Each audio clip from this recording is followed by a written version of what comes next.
Hello, good afternoon, good evening, good morning, as the case may be. Give me a sign that we're all good in the comment section. I think we're all fine as far as volume and everything goes. Just working out a little sound issues earlier, and there's always on pins and needles. Excellent. Hey, everybody. Welcome to Critical Conversations for the 27th of August in the year of our Lord, 2021. The year of our Lord. Oh, Lord. And as always, I am joined by my partner in crime, the beautiful, the intelligent, the amazing, and frankly, my favorite person in the entire world, my wife, Melissa. Hello, everybody, and thank you.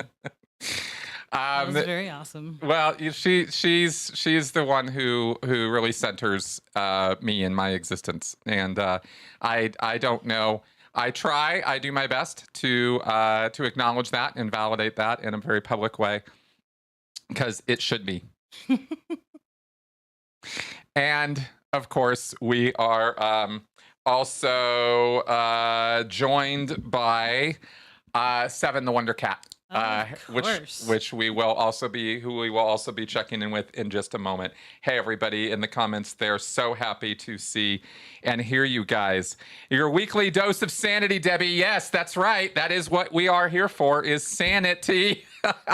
And we've got a little agenda this week, some things to discuss.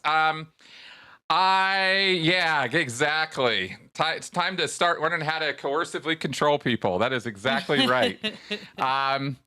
We have a few things on the agenda to talk about this week. Actually, so first, before anything else, since I always have it on my mind, let us check in with OT7.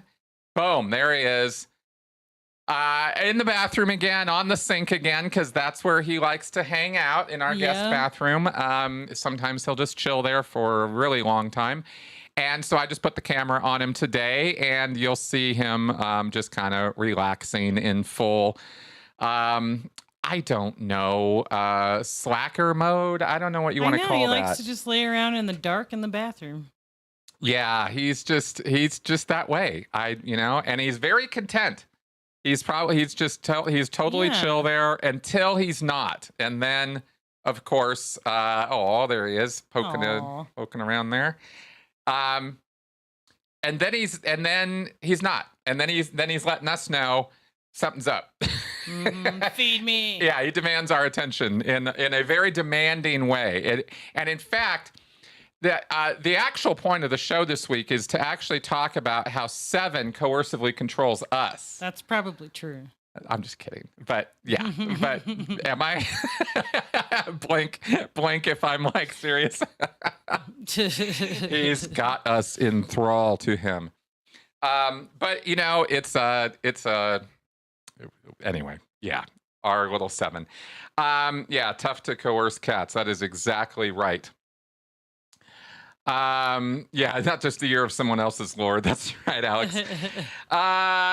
Okay, so first off, I have to say, just something really hit me upside the head today. Pearl Jam 10 is 30 years old today. Their album, the famous breakthrough album from Pearl Jam that put them on the charts and got every, and in the middle of the whole grunge movement, which I, by the way, totally did not get at all. I was so anti-grunge. That was when I was in my conservative Rush Limbaugh Scientology mode. You were too nerdy for grunge. I did not get it. I did not get it at all. I literally thought it was losers banging on guitars, not even really any skill set involved in playing, and just moaning and wailing into the microphone with nothing really important to say. I was completely wrong about that, but that was my take at the time on it. I was very not into that sort of thing, but I am now. If I can say that, I've definitely learned in my dotage, in my old age here, to in my senility, as senility sets in, I am starting to appreciate that time period and the music that time period produced.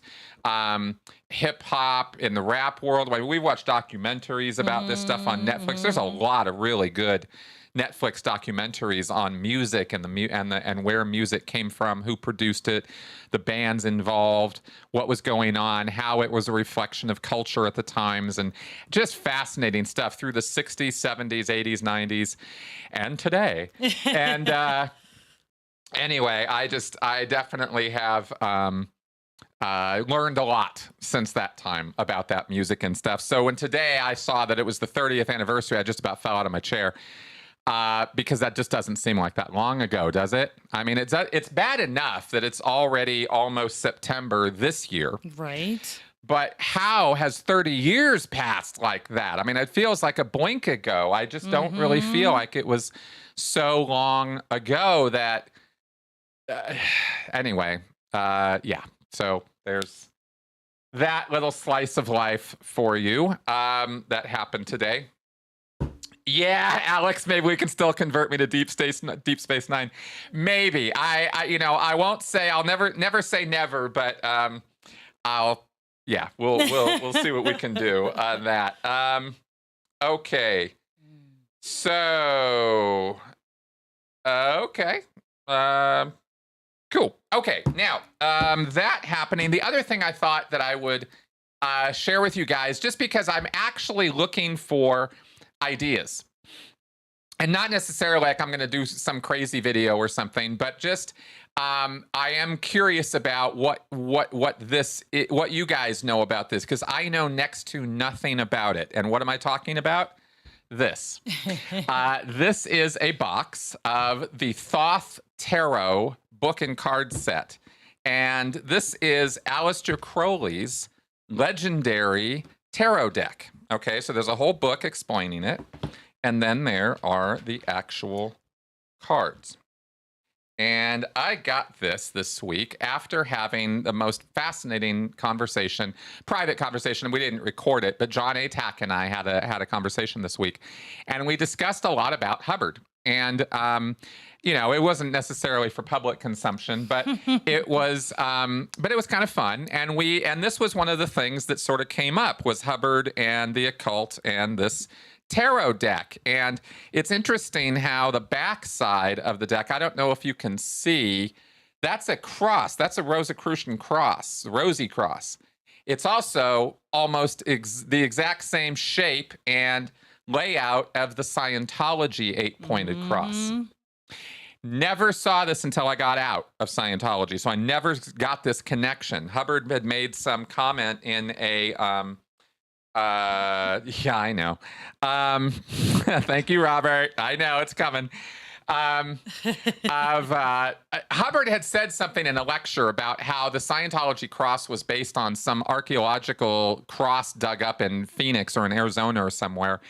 And that was what it was based on. Total lie, total nonsense. It's based on this, and it's right on the back of Crowley's tarot deck. And there are specific things about this deck that make it unique to in the tarot world, because there's lots and lots of tarot decks. Yes. As I saw at the store when I was buying this, but there are a couple specific things about this deck that we know for sure. This was the deck that Hubbard referred to when he made references to tarot in his lectures, especially in the Philadelphia Doctorate course in December 1952, where he talks about his good friend, Aleister Crowley, even though they never met, and Aleister Crowley didn't like Hubbard at all, saw that he was a con man. But Hubbard was, singing Crowley's praises and talked about a couple cards of the deck and talked about magic and the history of magic as Hubbard knew about it.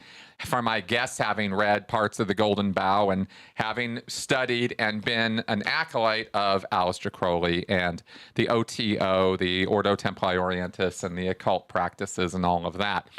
John and I had a long talk about how serious Hubbard was about, or part of our conversation was about how serious Hubbard was about those occult beliefs, and how it actually informed a lot more of Scientology's structure and framework than I had earlier imagined or understood.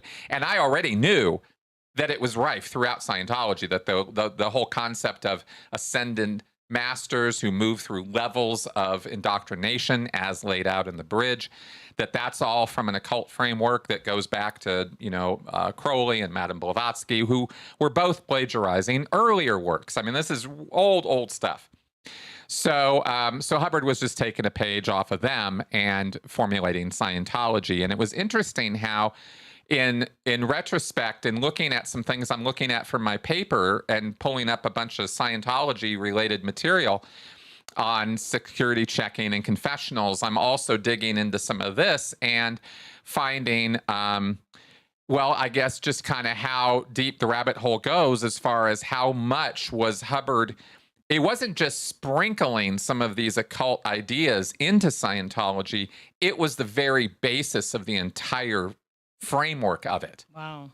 Yeah, and that was interesting to learn about and interesting to find out about, because it puts a whole other layer right below. You have the public materials, you have the books, you got the lectures, you got the written stuff. But then there's this, this sort of layer running underneath the entire thing of this kind of occult thing, and Hubbard's obsession with a guardian spirit, Dianetics, anyone? Right? Why is it called Dianetics? Why would he call it that? Well, it wasn't just a clever phrasing of through the mind, Dianus. It's from Diana. And this is represented, I understand it, in this deck of tarot cards by the Empress card. There's a card called the Empress, and Hubbard is kind of all about the Empress. So weird stuff. I don't pretend to totally understand all that. I really don't. I make these connections, but I'm kind of like, I know there's deeper symbolism and deeper ideas there that Hubbard was ascribing to. So anyway, I wasn't sure I was going to go off on a whole thing about that, but anyway, but that's some interesting stuff. So if you all know anything about how that stuff works or anything, want to throw me some links or throw me some suggestions as to what I might want to look at or know more about without having to spend days, reading, Madame Cleo's Guide to the Occult, which I don't know that I want to do. Right? Yeah, that's probably not the person you want to get your information from. I mean, not so much. I got books on the occult. Hell, I got a book I'm looking right at called The Occult Book. So, I've got some things around here, but I'm always interested in finding out more. Oh, that's interesting. There's certain tarot cards that are banned from the USA. Didn't know that. I didn't know that either. Yeah. Warhammer 40K. Robert, that's a funny question because I just was contemplating yesterday in the store whether I wanted to buy the Warhammer 40K edition of the game Risk. Because there's a Warhammer 40K version. I remember when Warhammer 40K started really taking off back in the 80s. And yeah, never got into it though, but I could. Kind of like I got into Magic the Gathering for a while, and Melissa definitely regretted introducing me to that game. That was not a good experience. AliExpress, Alibaba Retail. Good, thank you. All right. Okay, so no, I don't know that they ever used a Ouija board, by the way. Don't have any data on that. Yes, Robert, and I bet they did, though. I mean, or something like it. Well, okay. Here's an interesting little tidbit for you that we don't mention very often. John reminded me of this. Hubbard actually told somebody or communicated one time that Dianetics was written with automatic writing. And if you know what automatic writing is, it's channeling. It's a spirit writing through you. Dianetics, which he wrote by, according to rumor and legend, L. Ron Hubbard wrote Dianetics on a typewriter, pounded it out in 5 days. Uh-huh. Now, when you look at the quality of the prose of Dianetics, you can believe that. It's very poorly put together. But it's also hundreds of pages, and that is a lot of work for a writer to pound out that much work in that short a period of time. I just don't see that as possible. But that is why it's so hard to read. Yes, exactly. So, all right. So anyway, fun and games with tarot, and so we'll see what, if anything, I end up doing with that. We might also see some more academic apologia for Scientology.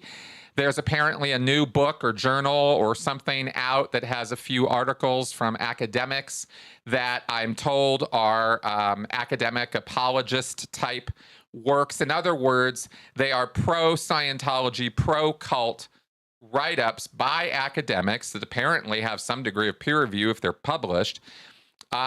This usually comes out of sociology, by the way. Religious scholars and sociologists usually write about this in that way because they are, 20 foot out, 200 feet out, and they're looking at the bigger picture of it. And I do get that. I do understand that people can have and should have an objective look at things like Scientology where they're not, have a vested interest in bringing it down or getting rid of it, like I kind of do. But I do not like it at all when these academics do poor research. And, I've always known what research looks like. Now I really know what research looks like in terms of academia, right? As far as going to primary sources, as far as checking things out, as far as not regurgitating the church's bullshit 24/7, right? Like just taking the church's promo pieces and writing that as your source material. That is not how to study Scientology or any of these cults. No. And unfortunately, that's kind of what some of these guys get away with. And I like to call them out on it when I see them doing that. So you guys might know about that series of videos I did a few years ago, breaking down a whole bunch of academic work that had been done. That was almost all of it. I think there were 1 or 2 chapters in this book that were not pro-Scientology. All of the rest of it was totally pro. And I was like, you guys didn't do your research. You guys don't know what you're talking about, and I broke down why. So I might have an opportunity to do some more videos or some more write-ups about that kind of work again, because there's some new stuff coming out. So that might be something happening as well. Yeah, go for the Warhammer 40K risk. Good. Yes, absolutely. Can you audit with masks on? Sure. I mean, actually, technically speaking, no, because the auditor has to be able to see the pre-clear pretty much for it to work, because you have to look at what are called the pre-clear's indicators. You got to be able to see the guy, right? Is he smiling? Is he frowning? Is he? Yeah, exactly. So actually, no, I don't know that you can audit with masks on, actually. Oh, thank you for that super chat, Jerry. Awesome, man. Thank you very much. Electric Boogaloo. That's awesome. Okay, guys. So the other thing I wanted to throw out before we get into coercive control stuff is, yeah, Stuart, we'll get it. I will address your question or something along those lines of that. I want to talk about a particular aspect of coercive control, and that is the responsibility of the followers in a cult situation too. I want to talk a little bit about how it goes both ways, works both ways on this, and conditioning might be part of that. We'll see. But first, I wanted to point out that, when you have, in terms of a critical thinking thing, I'm always talking about critical thinking. Mm-hmm. And feel free, guys, to give me whatever feedback on this. But there's no substitute. There's no formula. There's no rote method of being a skeptic, of being a critical thinker, of thinking and approaching life and approaching the world with a skeptical attitude. There's just no formula for it. Okay. And I kind of get all like about this because you have to think, it's critical thinking. And I put this out there because the appeal to authority is a strong logical fallacy. You can really put a lot of weight behind authorities who, aren't authorities, but are acting like they are. And it's easy to fall into a trap of assigning authority, weight, importance to a person because they have letters after their name, or because they've done certain study, or because they know certain things. And this is one of the measures we use. It's a valid metric to try to figure out who to listen to. Well, have they studied it? Do they know what they're talking about? But you got to be careful, because even in the world of medicine, even in the world of science, you have a certain percentage of people, I guess I'll say, who really are more ego than education. And they're gonna, even doctors, medical doctors have come forward and have said some really stupid stuff in the last year or so about... Yeah, and those doctors were not experts in the field of infectious disease most of the time too, I think. Well, that has been true. A lot of these guys have been general MDs. There were a couple guys, remember when pandemic was going big, there were a couple doctors at a general health clinic, urgent care in California, who made a couple of videos, or made a video that everybody was going gaga about. There is even apparently a little league of doctors who have, and I don't know what kind of doctors, but they put themselves out as doctors, who have been pimping and promoting this, what do you call this? Ivermectin, this animal drug or animal medicine that is used for deworming cows and horses. And there's apparently, I guess there's some human version of this that can't be gotten. And in their desperation to get the ivermectin, they're going to the animal version because they can't get the human version. Right. And this has been promoted. And the reason this is even being talked about is because some doctors who really don't apparently seem to know what they're talking about have been going on a roll about how this is a completely viable alternative to, a COVID vaccine. And you shouldn't get those nasty COVID vaccines because, they were developed too quickly. But, you should go take a cow dewormer instead because that's good for you somehow. And people are now developing symptoms and having medical issues because they're trying to treat this problem with the wrong solution, and a doctor told them. And so this is what I mean when I kind of go, you can't be rote, is you got to look at this thing called consensus. Science is driven by consensus, and consensus is driven by peer review and by replication. And when you don't have peer review and you don't have replication, you don't have consensus, then you have a minority position. And it's not that by definition, people in a minority position are automatically wrong. The fact of the matter is, many great strides forward in our history have been made by people who were standing up going, that ain't right. This is right. So it's not formulaic is what I'm trying to get across, right? You got to think. You got to look at all the information. You can't just zero in on one person, one guy. I'm the exception, of course. You can listen to me. I am right in everything. But when it comes to your health, when it comes to public safety, consensus is important. And I just can't stress that enough, because there's just no way around it. You got to think your way through it. You got to study, you got to look, you got to research. And that's what you got to do, and that's why we read out these logical fallacies and cognitive biases every week, is so that when you're doing that, you don't engage in one of these things as you're doing it, or you do your best to try to not go there. Okay. So that's my soapbox on that. I see this stuff every day on Twitter, and these guys, like I'm the world's past master at all this, but I'm just saying, when you see it done wrong, you really do. I wish I could help you with that, Okay. So there you go on that. Yeah, exactly, Kevin. Exactly. Vastly different inactive and active ingredients. Yeah. And different dosages, We're not Yeah. sheep or cows or whatever, Yeah, exactly. All right. So, as far as what news source do I trust, it's sources, and I don't trust any one source anymore. I just don't. I don't trust anyone. I don't have a go-to news source. No. I have multiple sources. And I will take information from almost anywhere, but I will grade it, I will evaluate it, and I will examine it closely before I will take that it is true. Or, like everybody else, I will also take in information, compare it to my bias, go, yep, that's true. And that's all I had to do with that. So, joking.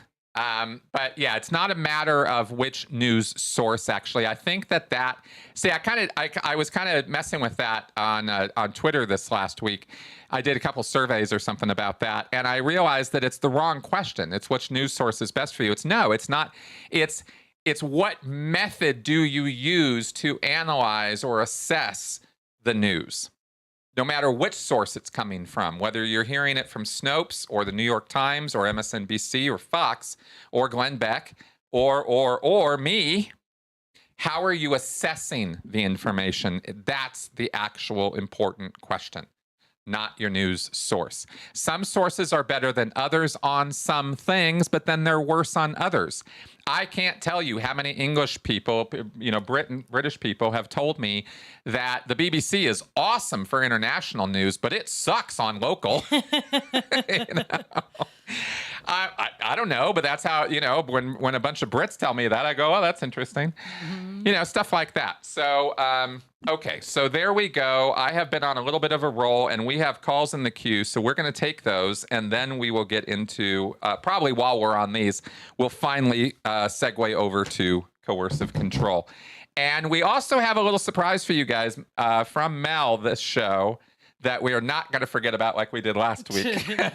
So don't let us forget about that, because it's a cool little thing we're going to do with her. All right, so first off, let us pick up this call from Washington. Hello. Hi, Mark. Yes, that medicine you're talking about. Yeah. It's called ivermectin. I had horses for 20 years, so I know about the stuff pretty well. Great. And the thing is, normally you have a syringe, and there's a little lock card that just how much you want the weight of your horse, and shove it in the mouth, and you just ram it home, and pray your horse doesn't spit out in your face. Wow.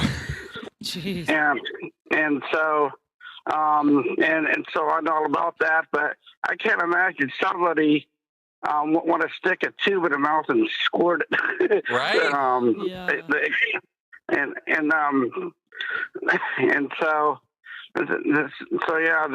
So I know all about that stuff, but when you're talking about coercive control, the one thing I can't stand, people of what I call false power, people who think they're the master race, or the hell they think of.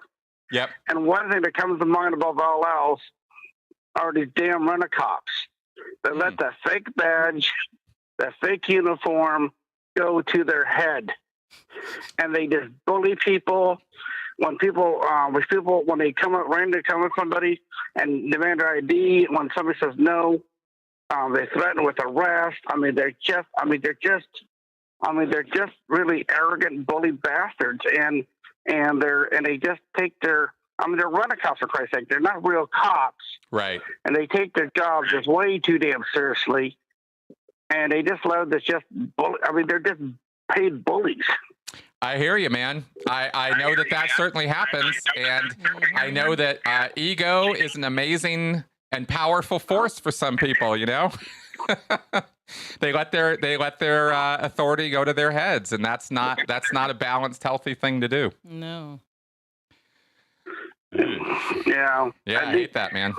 These Walmart rent-a-cops they're notorious for being overzealous. Yes. There's even one Walmart rent-a-cop who's been who's been tried for murder because chased somebody down and they first ran into a fountain and they drowned them. Oh my God! And the rent-a-cops drowned them, and now the rent-a-cop is being held on trial for murder. Oh my God! Well, at least he's not going to get away with it. Yeah. My goodness. Yeah. Oh yeah. Wow, man. Yeah, had a niece. When she's 7 years old, she went into a store, and I was waiting for her on the other side.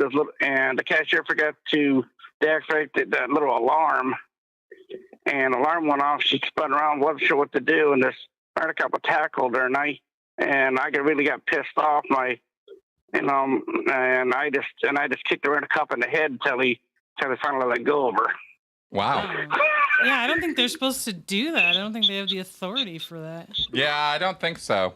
I think they're supposed to call the real cops when it comes to actual physical altercations. Yeah.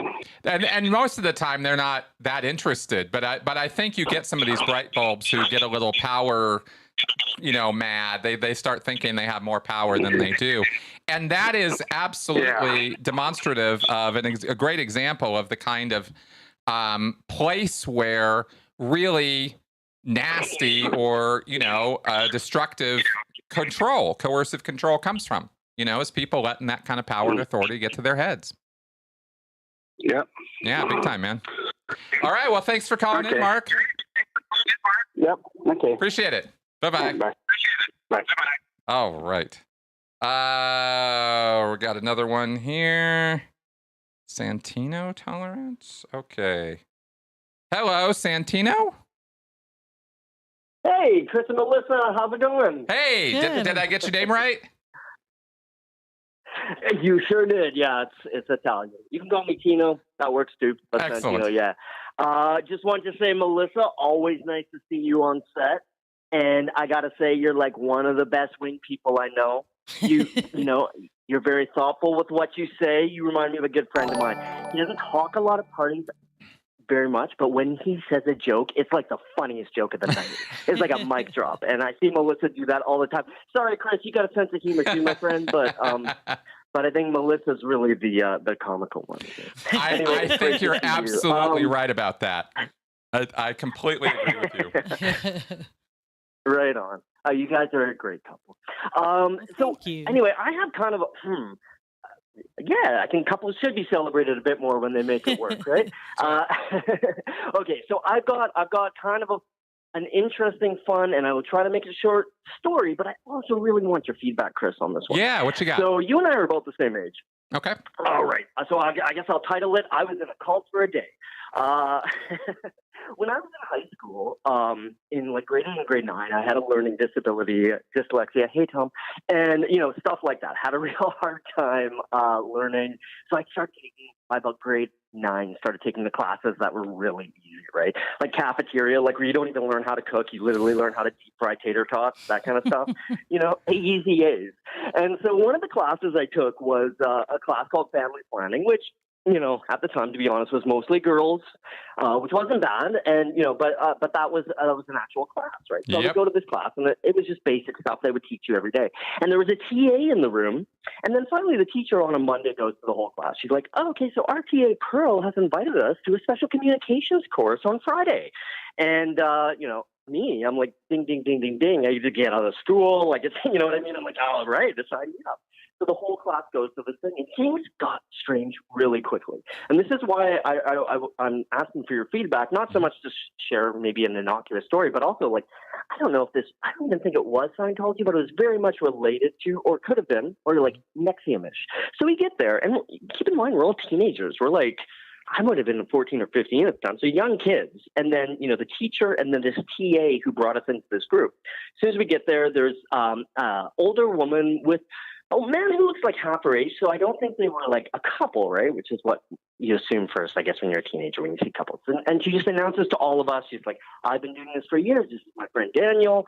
We're going to be doing these, I can't remember the word she used, but just more or less like routine exercises throughout the day. And I need everybody to partner up with someone you don't know. which is kind of odd as well too, right? So I'm imagining there were a few other people there, but I get partnered up with a stranger, but it's actually that TA who brought us there in the first place, right? Mm-hmm. And the day's getting weirder and weirder as we're going along. I'm not seeing my friends in the classroom. We're kind of all off in our corner. And we're doing these very strange exercises that don't make a lot of sense. And we're also, I'm revealing things that are just way too personal for someone I don't know, right? And she's asking real probing questions. And I'm starting to feel super uncomfortable to the point where I'm making up the answers. I'm not even telling her the truth, right? Mm-hmm. And 3 o'clock's rolling around, and me, who's hating school, is like, okay, TikTok, I'm gone. And they're like, no, we're going to 6. And I'm like, no, look, seriously, I got to go. I got a sick mom. Again, kind of, making this up to get out of there.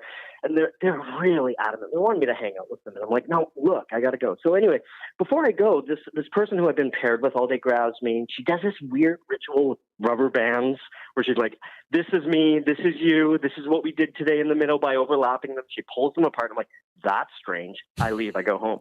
Come back to school on Monday. And the first thing the teacher says to everyone in the room, and this is the 90s, right? She's like, I don't necessarily think we were in a cult. And as soon as she said that, everyone in the room started getting really upset, especially the girls in the room. Like, one girl just looked at her and she's like, what did you take us to? She's like, I came home and my mom started getting mad at me. And I'm like, what am I, like, where did I come from? Like, she was literally in probably a trance-like state by the time she got out of there. And then this TA, who wasn't in the room at the time, started really wanting to know, because I started stonewalling this person. I'm like, I don't know what this was, and I explained to the class too. I was even just honest. I'm like, I left because something seemed so wrong with that. And she cornered me at school and she's like, are you avoiding me? And I just looked at her. I'm like, yup.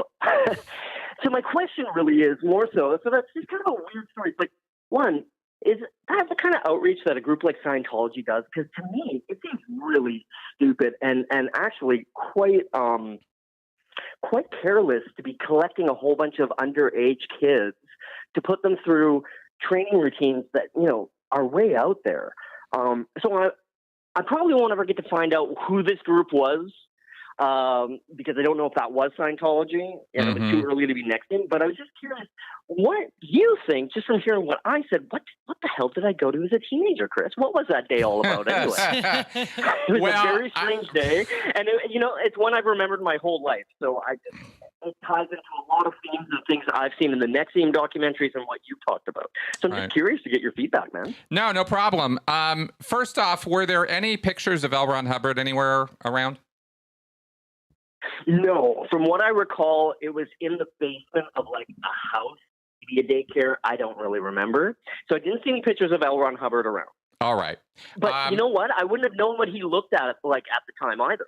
Well, no, but in retrospect, I would imagine you'd have, if you saw a picture and then, knew now, what he looks like now, right? Yeah. He's pretty creepy.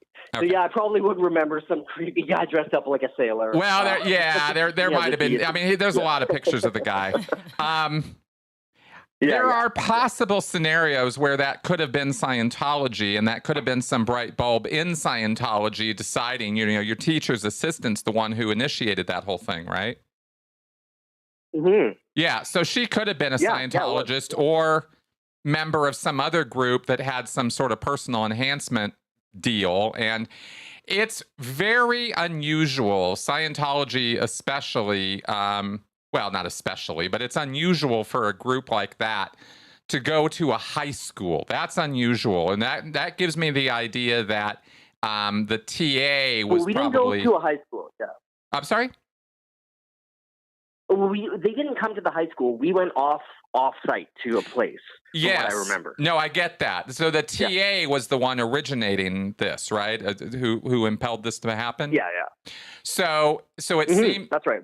So rather than this being like an official church thing, this could have just been some some hyper, very super excited cult member, Scientologist or otherwise, who's like, oh, I know what these kids need, right? I mean, because how many times do you or I or other people on social media or otherwise say, you know what kids need these days, right?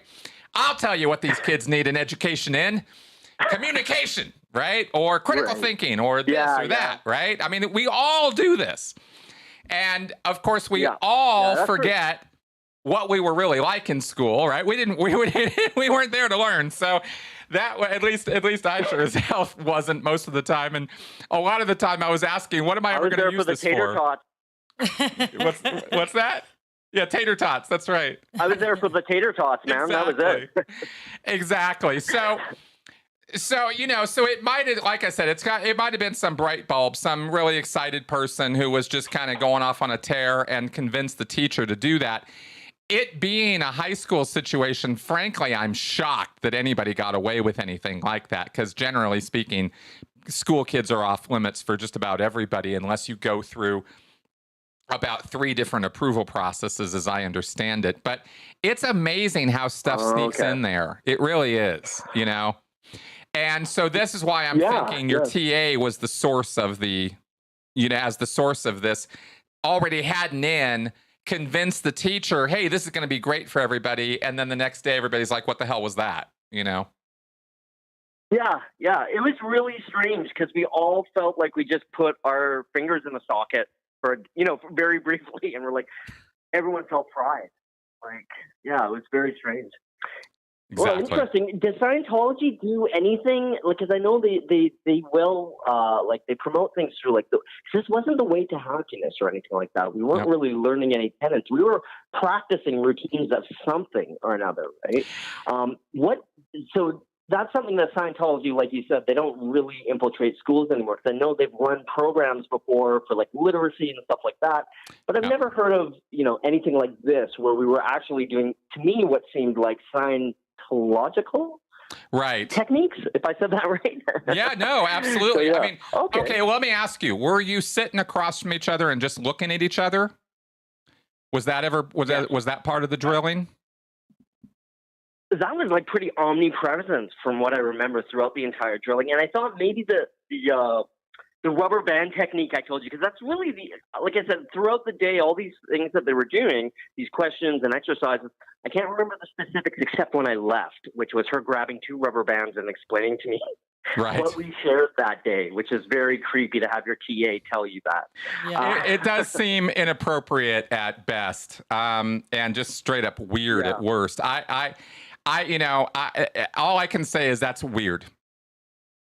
Without knowing more, Well, then good. I've got some confirmation. Yeah, it was weird. I will definitely confirm the weirdness. All right, Matt. Well, when you say something's weird, I believe it. All right. You've seen your fair share. So, okay, guys. Well, a pleasure chatting with you both. And I look forward to finding out what the surprise is later. Have a good evening. Thank you. Bye-bye. Thank you. All right. Okay, so we've got Travis in the queue, and we are going to pick him up in a minute. I want to thank Alexander Linder for that awesome super chat. Thank you very much. And he says here, Dr. Lauterbach, our Dr. Fauci, because Alex is over in Europe, on German TV today, with Delta, it's a mathematical certainty that 1 to 2 years from now, only 2 groups of people will be left: vaccinated people and those who got COVID. Urges for vaccination.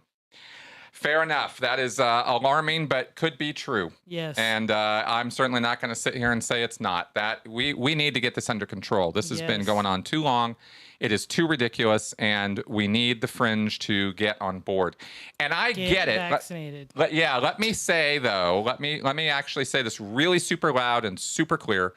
I get that there are some people out there who have legitimate medical reasons, who have immune compromised systems or other illnesses or pre-existing conditions that legitimately get in the way of taking a COVID vaccine. I know that. Right. I know that some of you exist out there and you're not vaccinated for that reason. I don't think of that class of people as anti-vax. That's not who I'm talking about when I talk about anti-vaxxers. I'm talking about people who are on some principle, not medically based, on some wild-ass principle, whether it's human rights or their civil liberties or my body, my choice, this kind of thing.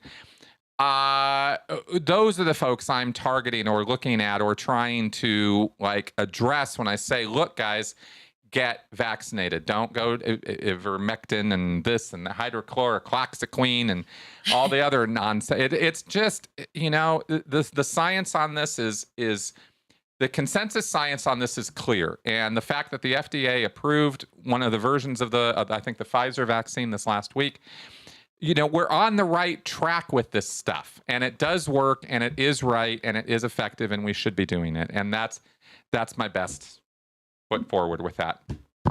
Okay. Yeah,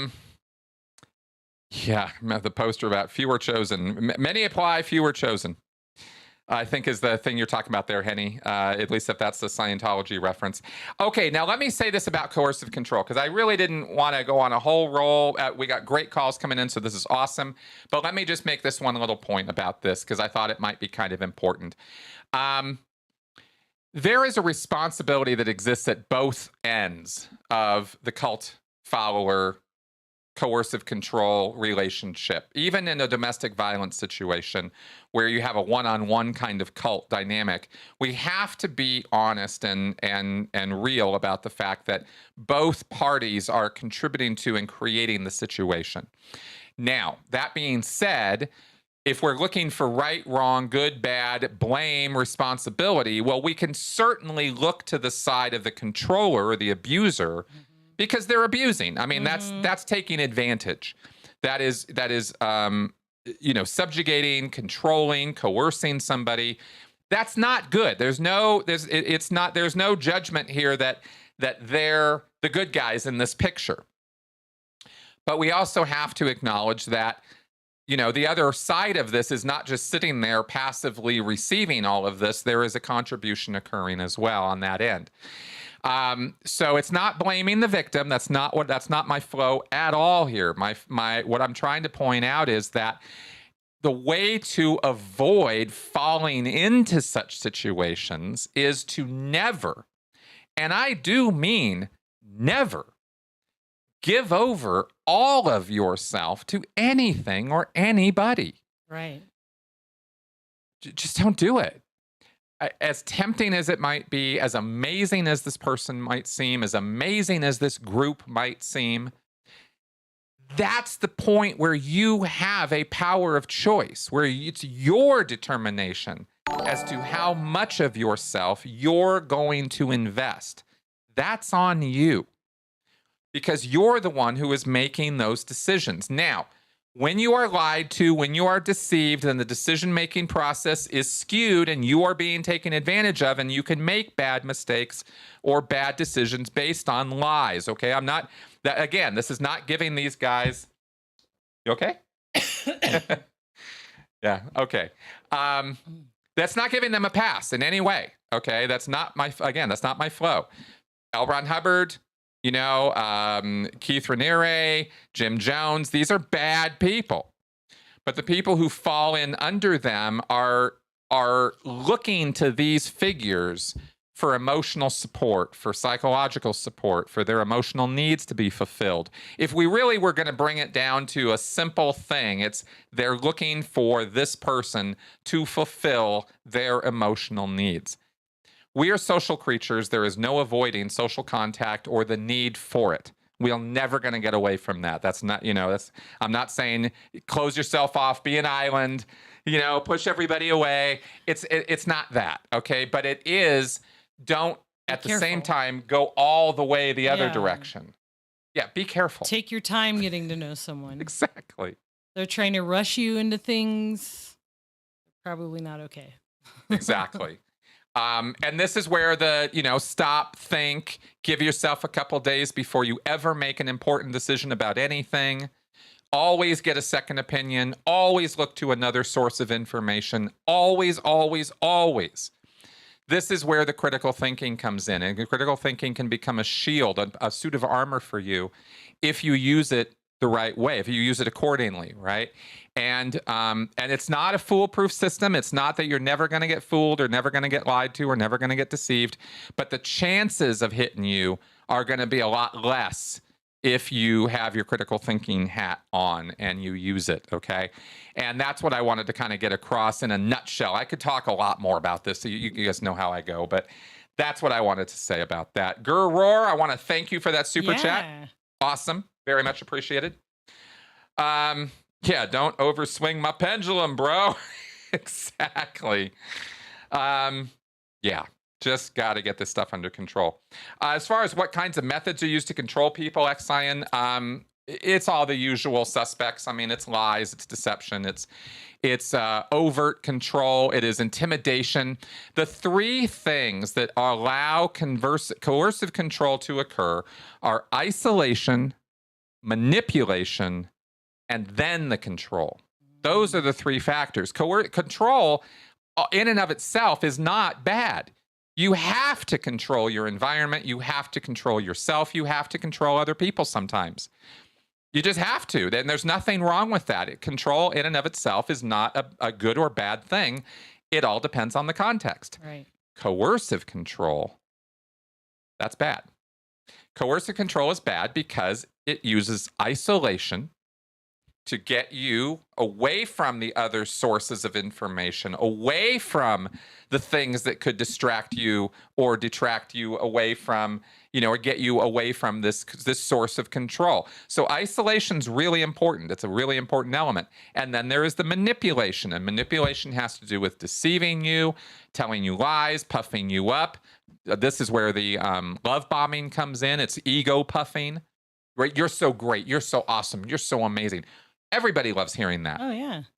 Everybody. It's wonderful to get your ego polished, but be aware of who's doing it and why they're doing it. Mm-hmm. Your friends, your family, suck it up, man. Absolutely. Yeah. Like, love that. Some new person, you're like, yeah, some guy you just met, some woman who's like, would you like to come do this personality test? Oh, I got something to show you that you're going to really want to see. I mean, this is how they used to get people in off the streets to the orgs, right? Mm-hmm. I have something I want to show you. Some beautiful blonde woman comes up to you, just like, of course, really? She was beautiful.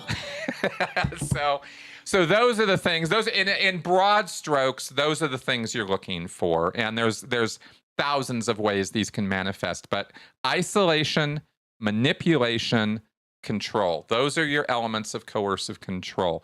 So you want to watch for people who are trying to really, in almost any way at all, isolate you, other you, right? Get us versus them, the whole like, oh, don't listen to those guys.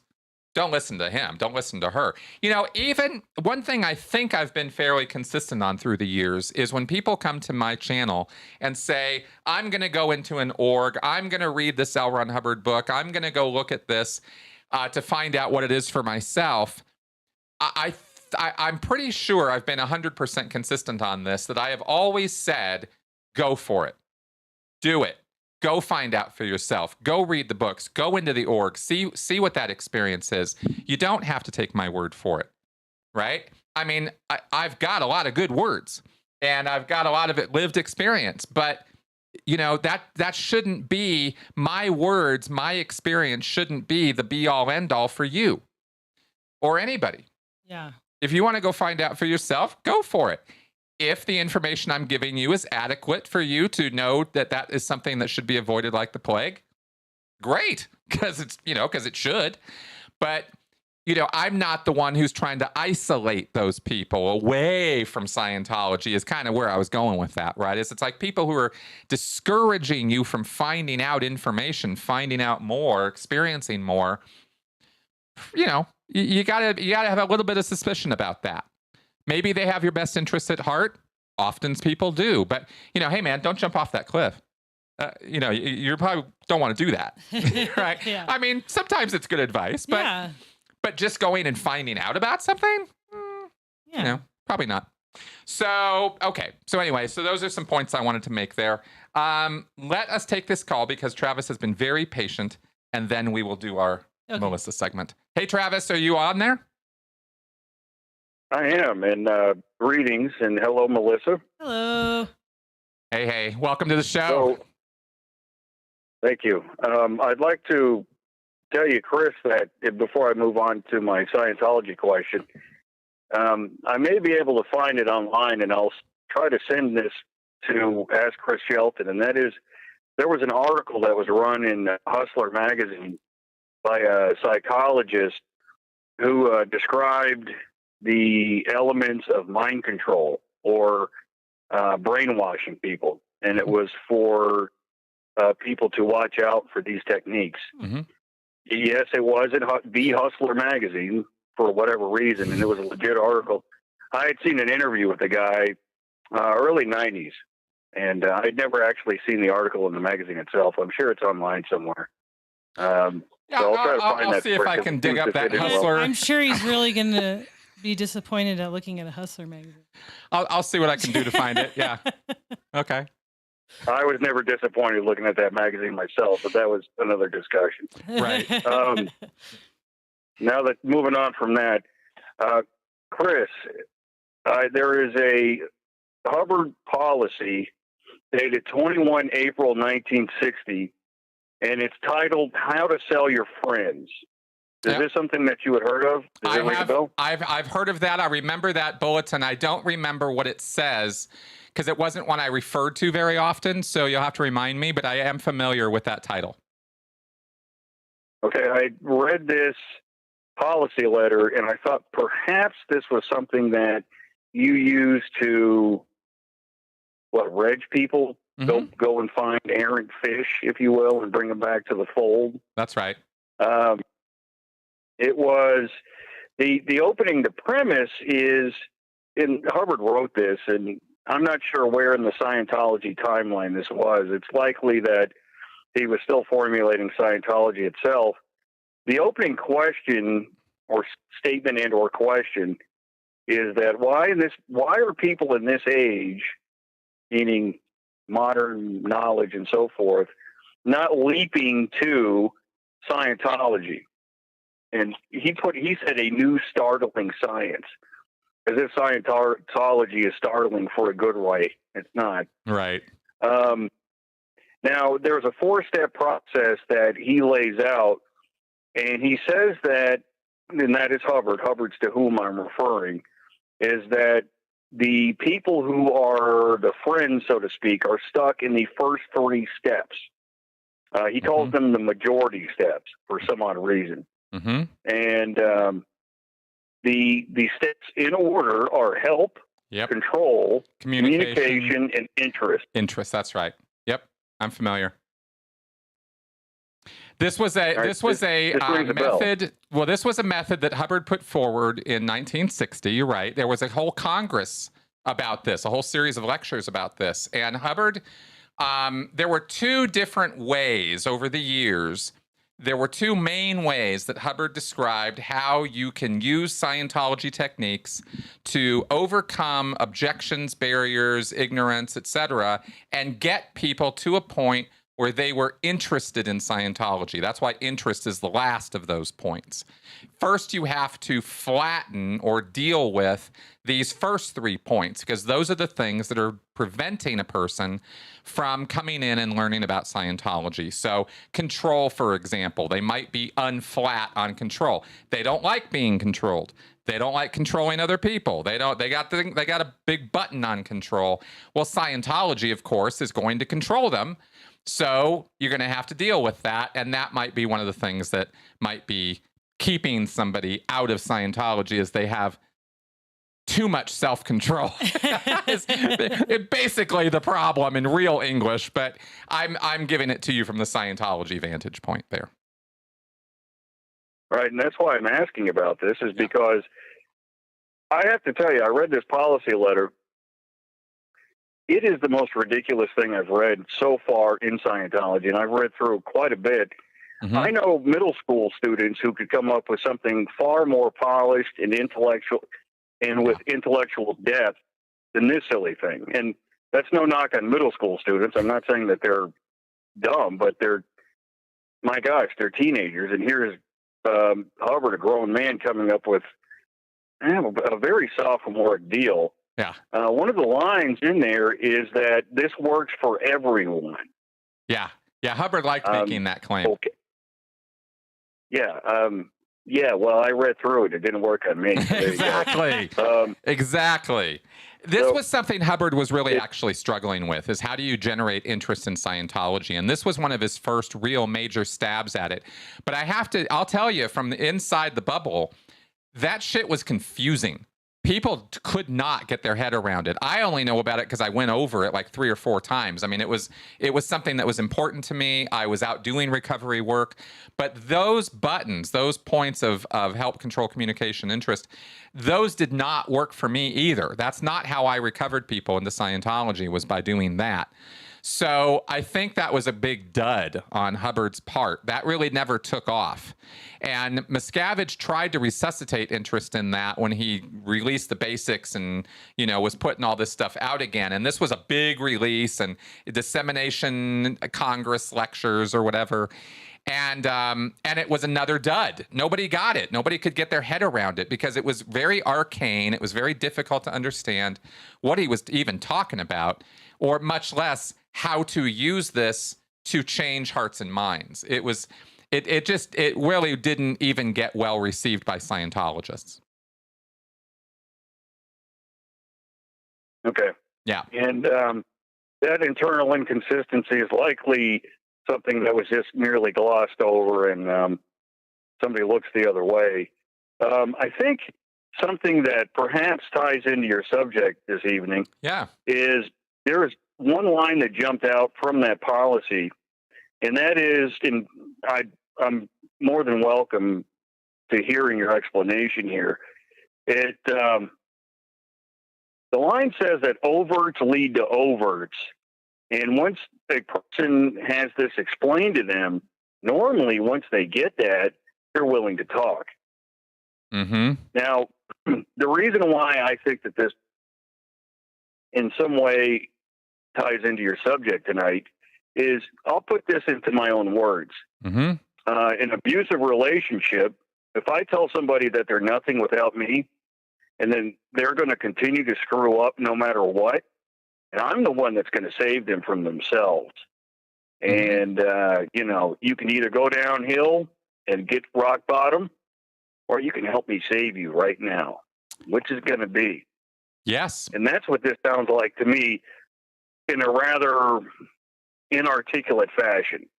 So take that and tell me what you think. Yes, I think that is one valid and possible interpretation of how overts lead to overts and how that could be used to convince somebody or scare somebody into feeling like they need your protection or support or help or whatever. Absolutely. The way I applied that, or that I was taught to apply that in my execution of that information, was you realize that when you do something bad, well, what would be an example of something bad that you could do? Knock somebody's teeth out. When they don't have it coming to them. Yeah, I'll ask him. Yeah. There we go. Okay, good. So Travis, yeah, what was that? Knock somebody's teeth out? Yeah, when they don't have it coming to them. Sometimes people, you know, they're in your face. There's something or other going on. It's trying to take your wallet. You knock their teeth out. That's not something that's wrong.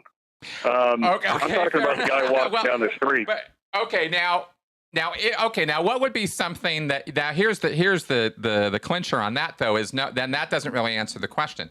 Because what I want you to tell me is something that you do think is wrong, something that's an overt. It's a moral code violation for you. You don't have to tell me something you've really done. It can be anything. Yeah, let's say knock over an old lady trying to cross the street. How about that? Great. Okay, good. So that would clearly be a bad thing, right? That would be an overt to knock over some old lady, right? Mm-hmm. Now, after having done that, what else would you find yourself having to do in order to avoid having to take responsibility for that? Well, I would likely need to somehow do some mental gymnastics in order to make myself believe that this was somehow not really morally abhorrent. Exactly. In other words, you would have to alter the truth. You would have to lie to yourself in order for that to continue to remain a justified act, right? Yeah. Right. So that lie that you're telling yourself is another overt. Gotcha. You see? And now you're starting on what's called the dwindling spiral. Down it goes, right? Like the toilet water. Down it goes. Because one overt begets another, begets another, begets another. And in Scientology, I would use this example, I would build on this to then show how that cycle, once it starts, it's very, very difficult, and it becomes increasingly difficult to pull yourself out of it by yourself if you don't have some help. If somebody else is not offering a little to help you control yourself. If somebody's not assisting you to be better in communication with your environment and the people in it. You see where I'm going with this? Mm-hmm. And that's the control component, okay? That's right. Help, Coercive control, control. communication. I throw all three in there. You can use this to develop these ideas with a person so they go, oh, this is not a good thing. This is a bad thing. And if I don't get some help controlling this, then I'm going to continue to go further and further out of communication with other people and with my environment. Right? And the person, ideally, in this conversation that we're having about help, control, and communication, I will get you to a point where you will be interested in changing this condition. And that's where the interest comes in, because now you're truly and legitimately interested in changing your own behavior, because you see that overts lead to other overts, and you're never going to get yourself out of that situation. Do you see how that would work? Indeed. That's how those buttons are utilized, right? To create that interest. And I like that you said toilet water too, because that's what Scientology Exactly. Exactly. It Okay. works, but only if you're if you really get how those things are supposed to be utilized. And it doesn't necessarily work to generate interest in Scientology. It just creates interest in the person wanting to change or modify that situation or that condition. And you still have to sell them on Scientology. It's not a clincher to get you into Scientology. And that's why Hubbard had to develop a whole different 4-step process to get people into Scientology. So that's basically how that works. If that all makes sense. Okay. Yeah? I appreciate you answering my question tonight. Absolutely. And, you know, your explanations after hearing all of that, I think I need a drink. I know. Go for it, man. Yeah, it's crafty stuff. It's crafty stuff because in terms of coercive control, it's subtle. It's subtle. No, I know that. Yeah. Yeah, I you're was right. telling the audience. And I I'm hoping, want everybody to, you know, it's sneaky. You know? No, and that's right. And so I was hoping that in your explanation, the viewers would understand that. But it's worth actually articulating outright. Yeah.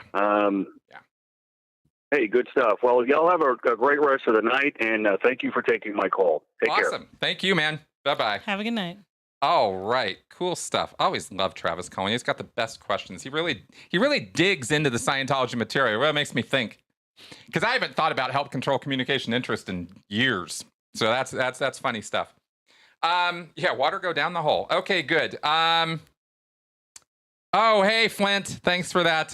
Thank you very much for popping in there with Tarkin. And was there another? There might have been. There was another super. Just Sandy. Yes, thank you.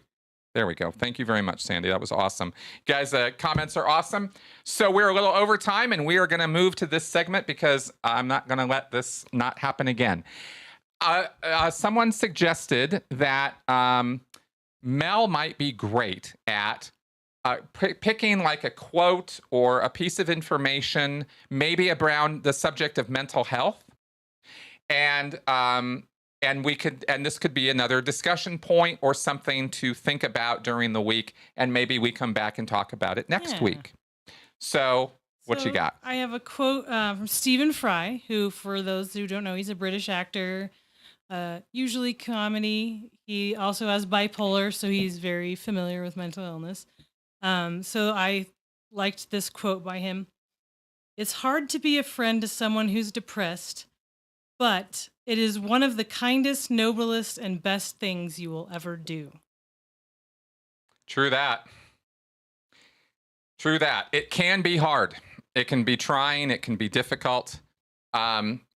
Mostly, I think, from my experience, I think what I would contribute to that would be if you put yourself too much in the picture. Yeah, you have to kind of just be there for them and let them experience what they're experiencing. Exactly.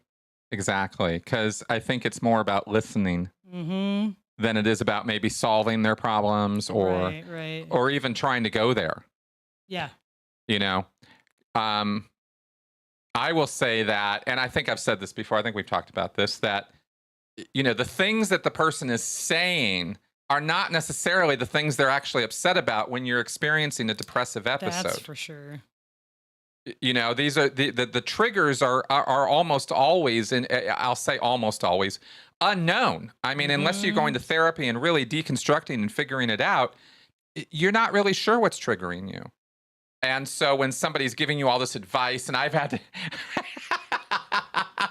I've only made this mistake about 20 million times before I finally learned. And even now, I still mess up sometimes, you know, because I'm a guy and I want to solve things. That's what I do, you know, and that's not what somebody who's in that funk, that's not what they're looking for, and that's not what they need, you know. And I've always tried when I'm in those funks myself to remember my headspace because it's gone both ways too, right? Sometimes, you know, you've been consoling or helping me. Yeah. And sometimes it's like, well, why don't we do this and that? And it's like, and you can just feel it upstairs. You're just like, no, that's not what I want. Ah! You know, and you're just like, okay. So great quote. And Stephen Fry is awesome. Yeah. So cool, baby. All right. Cool. So we're going to wrap up. We have to check in with 7 again. Okay. Because we are just like horribly over time. But that is our, there he goes. Yeah, I wanted you all to see this. It moves. Here he comes. No. Yeah, he got curious about that camera this week and was checking that out and then decided, well, okay, screw this. And off he goes. So that's our last 7 cam for this week, guys. Good stuff. Yes, Stephen Fry and Lori. That was some of the best comedy ever. I loved that show. Okay, guys. So let's go ahead and wrap up our show for this week. This was fun. Yeah. I really enjoyed this. We have been really tired the last couple of days for some reason, and this really helped bring to life. So thanks, everybody. All the super chats were awesome. You guys are amazing. We love you. Our critics out there are the best critics ever. And look forward to doing this again next week. Think about that quote from Stephen Fry, and we will regroup. All right, guys. Bye-bye. Oh, podcast tomorrow, Christian Apologetics, Q&A show Sunday, as usual. All right, bye-bye. Goodbye.